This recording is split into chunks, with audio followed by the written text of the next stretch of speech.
तो चलिए दोस्तों, जितने भी छात्र एग्जाम देने वाले हैं बिहार बोर्ड से साइंस विज्ञान का, दोस्तों चाहे पहली पाली में दे रहे या फिर द्वितीय पाली में, दोनों छात्रों के लिए वीडियोज काफ़ी इंपॉर्टेंट होने वाले हैं। क्योंकि यहाँ से कई सारे क्वेश्चंस आप सभी को एग्जाम्स में हूबहू देखने को मिलेंगे। ठीक है, ये सारे वायरल टाइप क्वेश्चन है दोस्तों, वीडियो को अंत तक जरूर देखिएगा। एक एक प्रश्न यहाँ पे इंपॉर्टेंट होगा। ठीक है, तो जितने भी छात्र 10th के और मैट्रिक एग्जाम देने वाले हैं दोस्तों, मैथ्स के बाद आप लोगों का यहाँ पे साइंस की बारी है, विज्ञान की बारी है। अंत तक सभी देखना, एक एक प्रश्न इंपॉर्टेंट है। फिर से बता रहा हूँ, सभी लास्ट तक जरूर देखिएगा। वीडियो को सभी लाइक कर लीजिएगा और साथ में जितने भी चैनल को सब्सक्राइब नहीं किया है सभी छात्र चैनल को सब्सक्राइब कर लीजिए, ताकि इसी तरीके से हम लोग सभी का आंसर की जैसी लेकर आएंगे हर सब्जेक्ट का एग्जाम्स के दिन, तो आपको नोटिफिकेशन दोस्तों मिल जाया करेगा। ठीक है, तो सभी छात्र वीडियो को लाइक करके शेयर जरूर कीजिए और वीडियो के डिस्क्रिप्शन में वेबसाइट का लिंक है, वहाँ से भी आप लोग तैयारी कर सकते हो। लाखों छात्र वहाँ से पढ़ रहे हैं।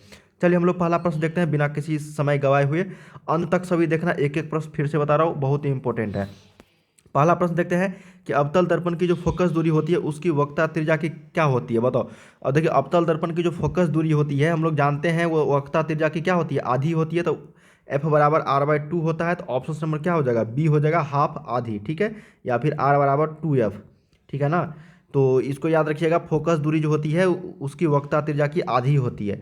सेकेंड नंबर प्रश्न है, कहा गया कि नेत्र लेंस की फोकस दूरी कम हो जाने से कौन सा दृष्टि दोष होता है। देखिए, जब नेत्र लेंस की फोकस दूरी अगर कम हो जाती है तो उसमें निकट दृष्टि दोष होती है। ठीक है ना, कम, अगर अधिक हो गया तो ये दूर दृष्टि दोष हो जाएगा। ठीक है, इस दोनों को आप लोग को याद रखना होगा।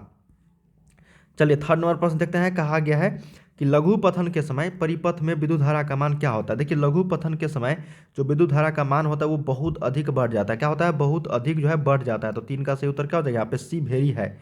फोर्थ नंबर है कि निम्नलिखित में से कौन सा पद विद्युत परिपथ में विद्युत शक्ति को निरूपित नहीं होता है। ठीक है, तो हम लोग जानते हैं दोस्तों, एक फॉर्मूला यहाँ पे V बराबर IR, क्या होता है, V बराबर IR, और एक जानते हैं P बराबर VI।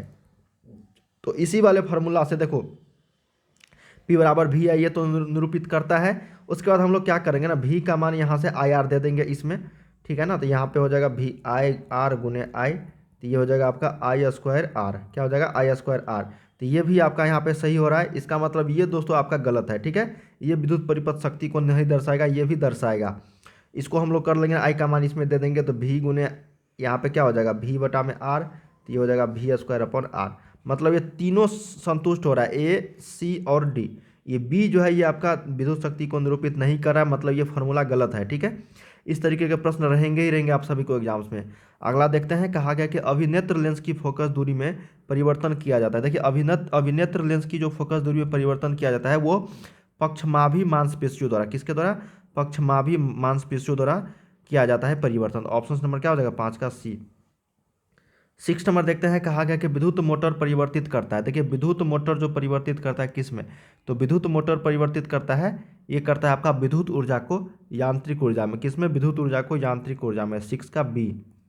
अगला देखते हैं 7 नंबर, कहा गया है कि विद्युत बल्ब के फिलामेंट में किस तत्व का उपयोग होता है। देखिए, विद्युत बल्ब के फिलामेंट में उपयोग जो किया जाता है वो टंगस्टन का किया जाता है। किसका, टंगस्टन का। तो 7 का ए राइट उत्तर हो जाएगा। समय कम है इसलिए थोड़ा सा हम लोग फास्ट करते हैं। अगला देखते हैं, कहा गया कि एक साधारण प्रिज्म कितने सतहों से घिरा होता है। देखिए, एक साधारण प्रिज्म होता है ये 5 सतहों से घिरा होता है। कितने सतहों से, तो 5 सतहों से। तो 8 का सही उत्तर सी हो जाएगा।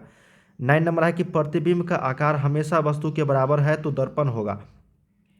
प्रतिबिंब का आकार हमेशा वस्तु के बराबर होता है तो वो दर्पण जो होगा वो हमेशा क्या होगा, बताओ, समतल होगा। क्या होगा, समतल।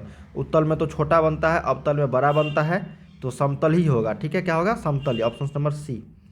नेक्स्ट देखते हैं, कहा गया कि विद्युत चुम्बकीय प्रेरण की खोज किसने की थी। तो विद्युत चुम्बकीय प्रेरण की जो खोज किए थे वो किए थे फैराडे ने, माइकल फैराडे। ठीक है, ऑप्शन नंबर क्या हो जाएगा यहाँ पे, बी करेक्ट हो जाएगा। 11 नंबर है कि आकाश का रंग नीला क्यों प्रतीत होता है। तो अपवर्तन के कारण, किसके कारण, सॉरी, परिकीर्णन के कारण। आकाश का जो रंग होता है नीला प्रतीत होता है वो प्रकाश के परिकीर्णन के कारण होता है। तो ऑप्शन नंबर क्या हो जाएगा यहाँ पे, 11 का बी करेक्ट हो जाएगा। 12 देखते हैं, कहा गया है यहाँ पे कि समान नेत्र अधिकतम दूरी तक की वस्तुओं को स्पष्ट देख सकता है। देखिए, समान नेत्र जो है न्यूनतम तो 25 सेंटीमीटर ये न्यूनतम होता है। क्या होता है, ये न्यूनतम। और अधिकतम की अगर बात करेंगे तो अधिकतम जो है अनंत तक देख सकते हैं भाई, क्योंकि यहाँ से हम लोग चांद तारे को भी देख सकते हैं, तो वो अनंत दूरी पर है। ऑप्शन नंबर क्या हो जाएगा, 12 का डी। 30 नंबर है कि लेंस की क्षमता का ऐसा मात्रक क्या होता है। तो लेंस की क्षमता का ऐसा मात्रक देखिए यहाँ पे होता तो है मीटर इनवर्स, ठीक है ना, लेकिन कभी कभी आपको सेंटीमीटर में दिया जाता है, इसलिए आप लोग को मीटर इनवर्स ही याद रखना, क्योंकि 1/, में यहाँ पे एफ होता है ना, तो 1/, में एफ, तो एफ ये 1 मीटर में है, तो यहाँ पे मीटर इनवर्स हो जाता है, ठीक है ना। तो ऑप्शन नंबर यहाँ पे 13 का सी जो है ये करेक्ट हो जाएगी। 14 देखते हैं, कहा गया है कि इस अभिक्रिया में किसका उपचयन हो रहा है, किसका ऑक्सीडाइज्ड हो रहा है, ठीक है। CuO+H2 जो बनता है Cu+H2O, तो इसमें जो उपचयन जो हो रहा है वो हो रहा है H2 का, क्या हो रहा है H2 का, इसका उपचयन हो जा रहा है। ऑप्शन नंबर बी जो यहाँ पे करेक्ट हो जाएगी।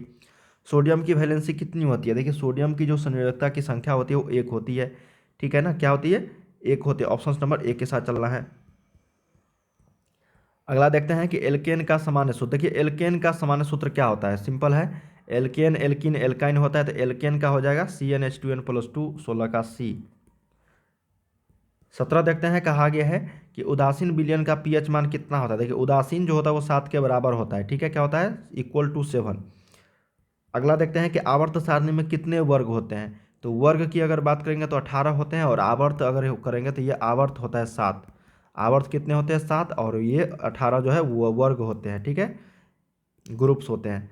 अगला है कौन सा धातु विद्युत का सुचालक होता है, तो विद्युत का सुचालक जो धातु है यहाँ पे वो है आपका ग्रेफाइट, क्या है, ग्रेफाइट। ऑप्शन नंबर यहाँ पे बी जो है ये करेक्ट हो जाएगी। अगला देखते हैं कार्बन क्या है, तो कार्बन एक क्या है, अधातु है, उपधातु है, या फिर उपधातु है, तो कार्बन एक अधातु है, क्या है, अधातु, नॉन मेटल है। Option number B. नेक्स्ट देखते हैं, कहा गया है कि निम्नलिखित में से कौन सा वीक एसिड है, एक स्ट्रॉन्ग एसिड पूछा जाता है, एक वीक एसिड, तो वीक एसिड की अगर बात करेंगे तो यहाँ पे CH3COOH यही सबसे कमजोर दुर्बल अम्ल है। Option number D. पोटेशियम की परमाणु संख्या कितनी होती है, तो पोटेशियम की जो परमाणु संख्या होती है वो 19 होती है, और कैल्शियम की, ये कैल्शियम का हो गया 20, ठीक है, याद रखिएगा तीनों। अगला देखते हैं कि निम्नलिखित में से कौन मुख्यतः बायोगैस है, तो बायोगैस की अगर बात करेंगे हम लोग तो बायोगैस में हो जाएगा आपका सबसे अच्छा जो है यहाँ पे मीथेन हो जाएगा, CH4। अगला है कि साधारण नमक का रासायनिक सूत्र क्या होता है, तो NaCl होता है रासायनिक सूत्र। ऑप्शन नंबर बी, जिसको सोडियम क्लोराइड भी बोला जाता है। अगला देखते हैं कि किसी अभिक्रिया में भाग लेने वाले पदार्थ क्या कहलाते हैं, तो देखो किसी भी अभिक्रिया में भाग लेने वाले पदार्थ को हम लोग बोलते हैं अभिकारक, क्या बोलते हैं, रिएक्टेंट बोलते हैं। जो बनता है उसको हम लोग प्रोडक्ट बोलते हैं, उसको हम लोग प्रतिफल बोलते हैं। नेक्स्ट है यहाँ पे कहा गया कि कौन शून्य वर्ग का तत्व है, तो शून्य वर्ग में हम लोग किसको रखते हैं, हीनियर, मतलब जो भी अक्रिय गैस होते हैं, निष्क्रिय गैस, उसको। तो ऑप्शन नंबर क्या हो जाएगा यहाँ पे, सी के साथ चलेंगे। 26 का क्या हो जाएगा यहाँ पे, सी। 27 देखते हैं कि स्वपोषी पोषण के लिए आवश्यक है, देखिए स्वपोषी पोषण के लिए जो आवश्यक है कार्बन डाइऑक्साइड तथा जल, क्लोरोफिल, सूर्य प्रकाश, ये सारे सारे हैं, तो इनमें से सभी हो जाएगा। 27 का डी जो है ये राइट हो जाएगी। नेक्स्ट देखते हैं, कहा गया कि इनमें से कौन जो है प्रकाश संश्लेषी अंग है, तो प्रकाश संश्लेषी अंग की अगर बात करेंगे तो यह है पत्ती, क्या है, पत्ती। ऑप्शन नंबर सी हो जाएगा, लीफ। अगला है कि मनुष्य के शरीर की सबसे बड़ी ग्रंथि को क्या कहते हैं, तो ये था यकृत, लीवर को हम लोग सबसे बड़ी ग्रंथि होता है मनुष्य का। ऑप्शन नंबर क्या हो जाएगा, ए। अगला है कि पादप में जैलम के लिए उत्तरदायी, जल, जैलम जो होता है वो जल के लिए वहन होता है, और ये फ्लोएम जो होता है आपका, फ्लोएम जो होता है वो भोजन के लिए होता है। तो ऑप्शन नंबर 30 का जो है एक के साथ चलना है यहाँ पे। 31 देखते हैं कि एक कोशिकीय शैवालों में जल का परिवहन होता है, तो एक कोशिकीय शैवालों में जो जल का परिवहन होता है किसके द्वारा होता है, तो ये होता है आपका विसरण के द्वारा, डिफ्यूजन के द्वारा। Option number C. मछली के हृदय में कोष्ठों की संख्या, देखिए मनुष्य के और हृदय में पूछा जाता है, मनुष्य और मछली, तो मछली के हृदय में कोष्ठों की संख्या की अगर बात करेंगे तो 2 होती है। ऑप्शन नंबर ए, चैम्बर की बात हो रही है ना यहाँ पे, और मनुष्य में 4 होती है। अगला देखते हैं कि निम्नलिखित में से कौन अमीनो अम्ल के विखंडन से बनता है, तो अमीनो अम्ल के विखंडन से जो बनता है वो आपका CO और NH3 दोनों हो जाएंगे, तो बी एंड सी दोनों। ऑप्शन नंबर डी के साथ चलेंगे। ऑक्सीजन क्या है, देखिए ऑक्सीजन बहुत ही शानदार प्रश्न। ऑक्सीजन जो है ये आपका एक हार्मोन है, क्या है, एक हार्मोन है। नेक्स्ट है यहाँ पे अगला प्रश्न कि एक नर हार्मोन कौन सा है, एक नर हार्मोन, देखिए एक नर हार्मोन का नाम बताना है, तो ये टेस्टोस्टेरोन जो होता है, टेस्टोस्टेरोन। ऑप्शन नंबर डी, एक नर हार्मोन है, ठीक है, मेल हार्मोन। इनमें से कौन अलैंगिक जनन की विधि है, तो अलैंगिक जनन की विधि इनमें से सारे हैं, क्या है, इनमें से सभी। विखंडन भी है, मुकुलन भी है, द्विखंडन में, इनमें से सभी हो जाएगा। ऑप्शन नंबर डी के साथ चलेंगे हम लोग। नेक्स्ट देखते हैं कि परागकोश में होते हैं, तो परागकोश में क्या होते हैं, परागकण होते हैं। क्या होते हैं, परागकण। 37 का डी। आनुवांशिक गुणों का संदेश जो होता है किस में होता है, तो आनुवांशिक गुणों का संदेश डीएनए अणुओं में होता है। ऑप्शन नंबर 38 का ये आपका सही हो जाएगा। 39 देखते हैं, किस वैज्ञानिक को आनुवांशिकी का पिता कहा जाता है, तो उसका नाम है दोस्तों John Gregor Mendel. John Gregor Mendel या फिर Gregor John Mendel, option number B.